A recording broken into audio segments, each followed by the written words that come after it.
The Forgotten Trails. Story 1. The Hum Under the Pines. By the time we set foot in the Frank, Lewis and I had already sweated through deserts, climbed peaks in the Sierra, and nearly frozen our faces off in the Cascades. But none of those places ever felt like it was watching us. None of those places had a hum under the pine needles. The Frank Church River of No Return Wilderness, locals just call it the Frank, is 2 million acres of trees, fog, and silence. We weren't on a trail long. By the third day we got cocky. Trails are for tourists.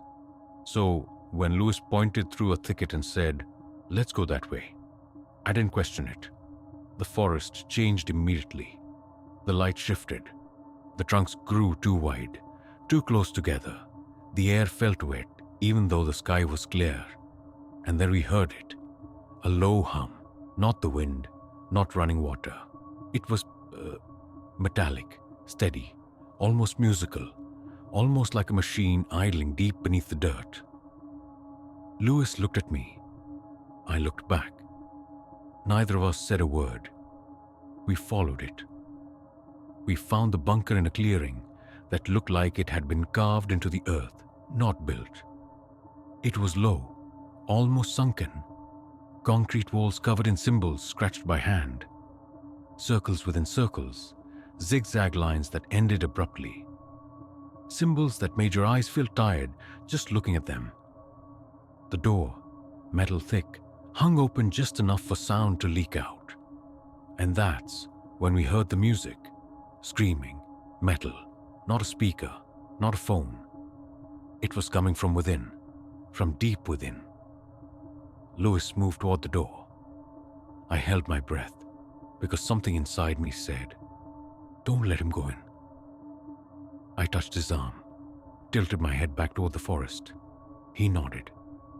We turned to leave. But the forest didn't want us gone.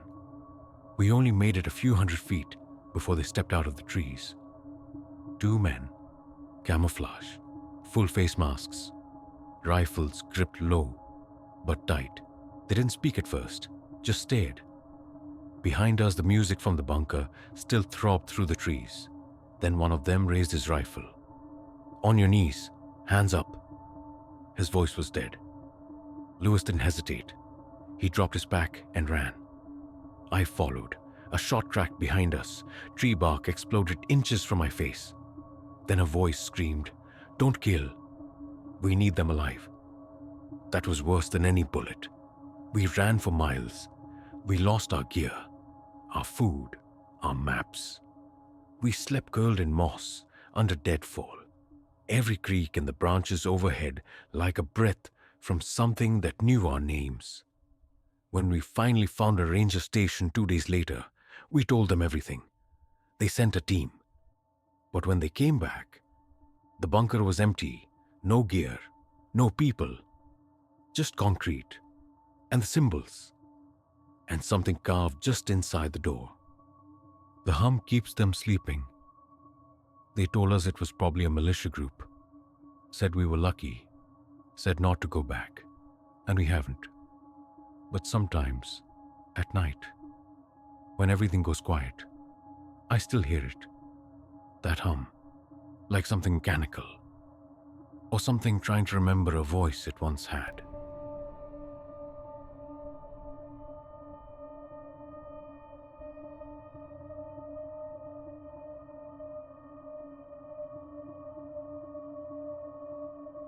The Forgotten Trails. Story 2. The Shadow on the Trail. Some things aren't meant to cast shadows. Some things shouldn't be that big or that silent. This happened on the Lost Coast Trail, Northern California. Remote, rugged, beautiful. The kind of place where cell signals die and everything else feels more alive than it should. I was hiking with my friend Andre. We'd been talking crap about work, laughing, stopping every mile or so to take in the view. It was supposed to be a simple trip. We found a small clearing just off the path and sat on a wide rock to rest. That's when the light changed. It wasn't gradual like clouds moving overhead. It was like someone hit a switch. The entire clearing was plunged into shadow. Not cool shade, not partial cover. This was solid oppressive darkness, stretching far, too far, covering us like a sheet. I looked up, clear sky, not a single cloud, not a bird, not even a bug. Andre stopped mid-sentence, water bottle still at his lips. "What the hell?" he whispered. Then it was gone. Just like that. Sunlight returned. We sat in stunned silence for a few seconds, both of us trying to process it. It wasn't just the shadow that messed with me. It was the way the breeze hit after. Sudden, cold, forceful. It swept over us like a tail, as if something had flown over and the wind was chasing behind it. I felt a crawling chill slide up my spine, and I knew Andre felt it too. His face had gone pale, his mouth tight, like he was bracing for something to land, but nothing came. Just silence. "We should go," I said. He didn't argue. We didn't talk about what we saw. We didn't speculate. We just moved. We didn't even bother staying on the trail. We cut back, straight through branches and bush. Anything to put distance between us and whatever that had been. When we got back to the trailhead, we were shaking. I looked up at the sky the whole time. Nothing followed us. No sign of wings, no shadow, just sun and silence. In the truck, we sat in silence for a long while before Andre finally said, "It was probably just a hawk or something. You know, flying low. Shadows get distorted." He didn't believe it, and neither did I, but I nodded anyway. That night I didn't sleep. Every time I closed my eyes, I saw that shadow falling over us again, fast, too fast, without a single sound, too wide, too perfect. It wasn't the shadow of something flying overhead. It was the shadow of something that wasn't supposed to be seen. Something that doesn't exist in our world, unless it wants to. I've gone hiking since, but now I look up. A lot. Because whatever passed over us that day, I don't think it was done looking.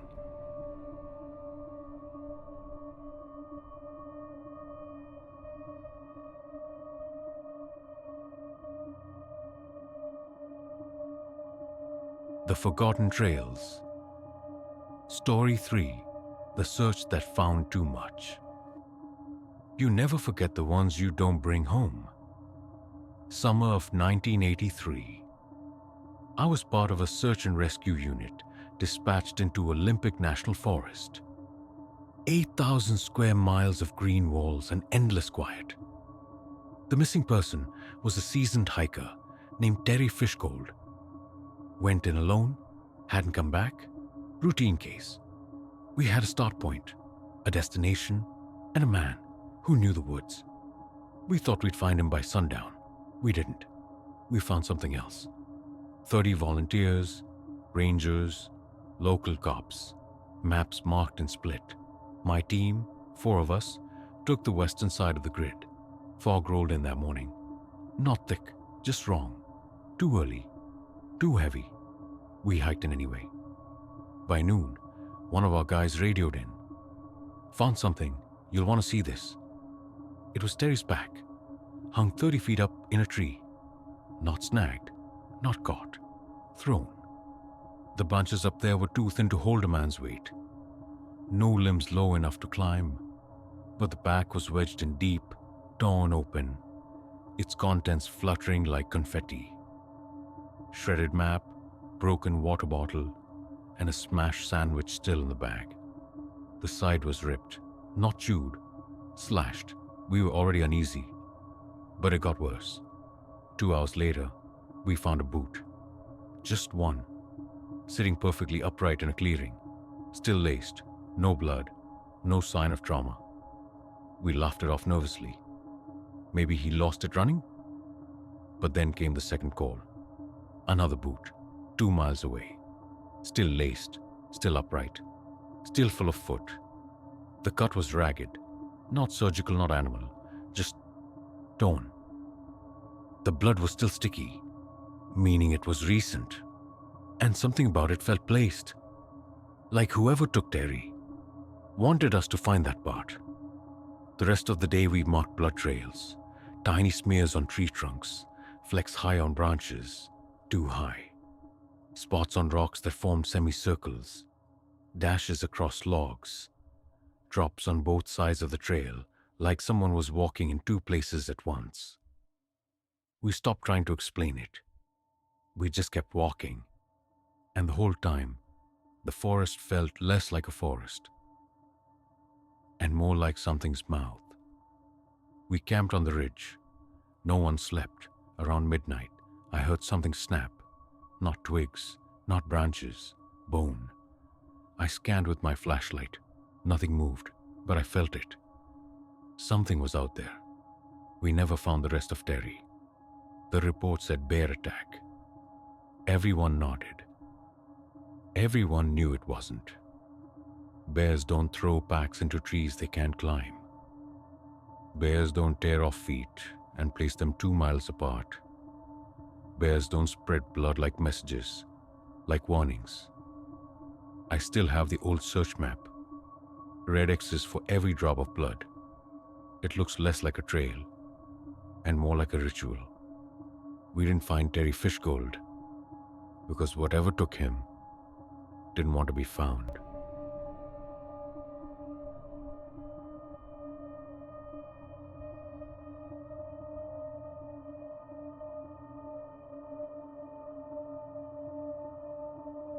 The Forgotten Trails. Story 4. The White Zone. In August of 1993, I walked into a part of the Yukon forest that wasn't supposed to be there, and I came out less than I went in. I was a forestry surveyor. Solo work, map terrain, mark tree growth, note wildlife and soil conditions. It's a lonely job, but I preferred it that way. That summer, I went deeper into Wuntut National Park than I ever had. 3 days from the nearest road, my only companion was the radio strapped to my back and a well-used compass. I was following a drainage line when I saw it. The trees ahead weren't right. They leaned outward like something had pushed up from the center of the earth and forced them back. I stepped through the pines into a clearing, and everything was white. Not snow, not ash, not frost, white. The trees, the ground, the shrubs, as if the color had been sucked out. No signs of fire, no damage. Just a clean, powdery paleness that clung to the air. Even the sound changed, muted, like a cotton-stuffed ear. I moved to the center. There was a hole there. A shallow crater, maybe 3 feet across. Just dirt, no debris, no signs of impact. Nothing to suggest what had caused it. Just absence. My body reacted before my mind caught up. I started to sweat despite the chill. I felt like I was being watched, not stalked, observed, like I was being measured. I forced myself to take photos. Proof for my boss. Wide shots, close-ups, a dozen frames. My hands shook the whole time. Then I got out. Didn't stop walking until I saw the ranger station hours later. By then, I was already sick. I collapsed just past the threshold. Fever, vomiting, blurred vision. They thought I'd been bit or eaten something bad. They pumped me full of IVs and antivirals. I mumbled something about the trees, about the white zone. I don't think they listened, but I got better. Slowly. And when I returned to HQ, I gave them the camera. I needed them to see what I saw. When the photos came back, there was nothing. Not overexposed, not blank, just static. White fuzz. As if the film had been dipped in bleach and rattled with static electricity. The rest of the photos, from before I entered that place, were fine. Only the white zone was gone, like it had never existed. No one believed me. They smiled, said I was lucky to survive. But behind their eyes, I saw it. He lost his mind out there. And maybe I did. But I still have those photos. They sit in an envelope in my desk drawer. Every once in a while, I pull them out and stare. There's nothing in the images. But every time I look too long, I feel that feeling again. Like something is measuring me. Like it remembers me. I never went back to that part of the Yukon. But I dream about it sometimes.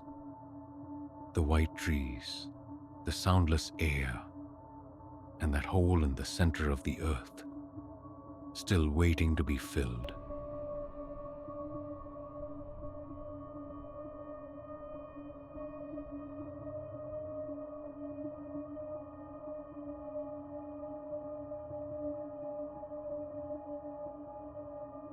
The Forgotten Trails.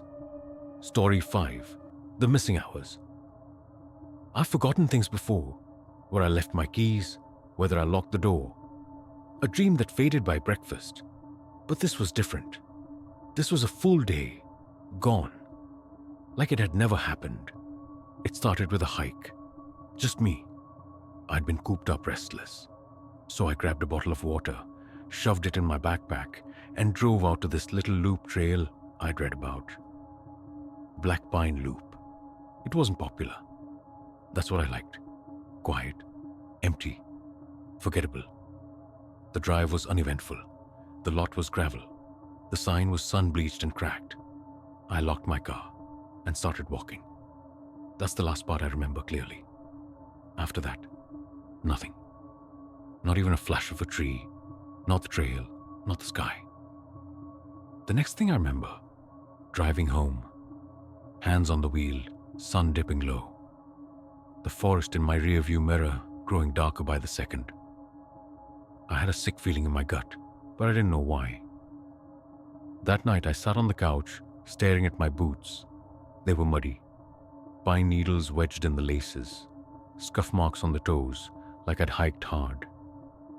But I couldn't remember a single step, not one. I told myself maybe I'd just zoned out. You know, like when you drive a familiar route and suddenly you're home. But this wasn't minutes. It was hours. Gone. Like someone had cut them out of the reel and spliced my day back together. I visited a doctor the next day. He asked the standard stuff. Checked my eyes, my memory, my balance. Said I was fine. Maybe stress, maybe fatigue, maybe low blood sugar. Come back if it happens again. But I knew something was wrong. That night I did some digging. Searched for anything about Black Pine Loop. Old trail logs, local legends, missing persons. I wasn't sure what I was looking for. Then I found a forum post buried on a forgotten page. User, Quiet Walker 33. He said the trail made him feel off. He said the trees weren't shaped right, bent too thin, twisted like they'd been stretched. He didn't mention lost time, but he did say something strange. I kept hearing my own footsteps behind me, but I wasn't walking anymore. That line hasn't left my head since. Because if I didn't remember walking, who or what was wearing my boots? It's been months. I've been back to the woods, sure, but never alone, and never near Black Pine. And still, sometimes I catch myself staring at the clock, at the wall, at my own reflection, just to be sure I'm still here, just to be sure I'm the one watching and not the one being watched.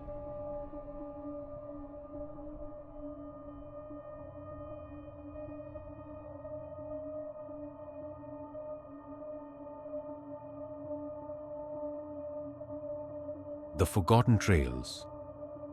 Story 6. The Night Visitor. I was a kid when it happened. Back then, I thought monsters only lived in stories, that if I stayed in my sleeping bag, didn't make a sound, and kept my eyes shut tight, they couldn't get me. Now I know better. Some things don't care if you're awake or not.